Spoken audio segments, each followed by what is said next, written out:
अगर आप आज भी अपने अतीत से परेशान हैं तो ये कहानी आपकी ज़िंदगी बदल देगी। चलो तो मैं आपको सुनाता हूँ ज़िंदगी बदलने की कहानी। मैं एक शिक्षक हूँ। रोज का मेरा काम क्लास में लेक्चर लेना है। क्लास के सभी छात्र बड़ी रुचि से मेरे लेक्चर को सुन रहे थे। मेरे पूछे गए सवालों के जवाब दे रहे थे। लेकिन उन छात्रों के बीच कक्षा में एक छात्र ऐसा भी था जो चुपचाप और गुमसुम बैठा हुआ था। मैंने पहले ही दिन उस छात्र को नोटिस कर दिया, लेकिन कुछ नहीं बोला। लेकिन जब 10 से 15 दिन तक ऐसा ही चला तो मैंने उस छात्र को क्लास के बाद अपने केबिन में बुलवाया और पूछा, तुम हर समय उदास रहते हो, क्लास में अकेले और चुपचाप बैठे रहते हो, लेक्चर पर भी कभी ध्यान नहीं देते, क्या बात है? कुछ परेशानी है क्या? छात्र बोला, मेरे अतीत में कुछ ऐसा हुआ है जिसकी वजह से मैं परेशान रहता हूँ। समझ नहीं आता क्या करूँ। मैंने उस छात्र को शाम को अपने घर पर बुलाया। शाम को जब मेरे घर छात्र पहुंचा तो मैंने उसे अंदर बुलाकर बैठाया। फिर स्वयं मैं किचन में गया, नींबू शरबत बनाने लगा। मैंने जानबूझकर शरबत में ज़्यादा नमक डाला। फिर किचन से बाहर आकर शरबत का गिलास छात्र को दिया, ये लो शरबत पियो।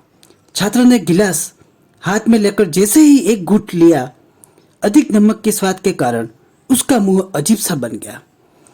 मैंने पूछा, क्या हुआ, शरबत पसंद नहीं आई? तो छात्र ने बोला, नहीं सर, शरबत में नमक थोड़ा ज़्यादा है। तो मैंने कहा, अरे अब तो ये बेकार हो गया, लाओ गिलास मुझे दो, मैं इसे फेंक देता हूँ। लेकिन छात्र ने मना करते हुए कहा, नहीं सर, बस नमक ही तो ज़्यादा है, थोड़ी चीनी और मिलाएंगे तो स्वाद ठीक हो जाएगा। यह बात सुनकर मुझे बहुत खुशी हुई। मैंने कहा कि तुमने सही कहा, अब इसे तुम भी समझ जाओ। ये शरबत तुम्हारी जिंदगी है, इसमें घुला अधिक नमक तुम्हारे अतीत के बुरे अनुभव है। जैसे नमक को शरबत से बाहर नहीं निकाल सकते, वैसे ही उन बुरे अनुभवों को जीवन से अलग नहीं कर सकते। ये बुरे अनुभव भी जीवन का हिस्सा ही है। लेकिन जिस तरह हम चीनी घोलकर शरबत का स्वाद बदल सकते हैं, वैसे ही बुरे अनुभवों को भूलने के लिए जीवन में मिठास तो घोलनी पड़ेगी ना। इसलिए मैं चाहता हूं कि तुम अपने जीवन में मिठास को घोलो। मेरी बात छात्रों को समझ आ गई और तब से वह बीती बातों से परेशान नहीं होता है। तो इस कहानी से हमें यह सीख मिलती है कि जीवन में अक्सर हम अतीत की बुरी यादों और अनुभवों को याद कर दुखी होते रहते हैं। इस तरह हम अपने वर्तमान पर ध्यान नहीं दे पाते हैं और कहीं ना कहीं अपना भविष्य बिगाड़ लेते हैं।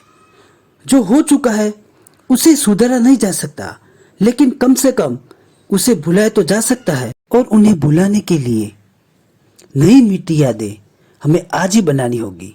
जीवन में मीठे और खुशनुमा लम्हों को, पलों को लाइए, तभी तो जीवन में मिठास आएगी। इसलिए जीवन में दुख के पलों को, अनुभवों को भूलकर सुखी होने के लिए हमें अच्छी यादों को तरोताजा करना और जीवन में खुशनुमा यादों को भर के हम अपना एक नया जीवन जी सकते हैं।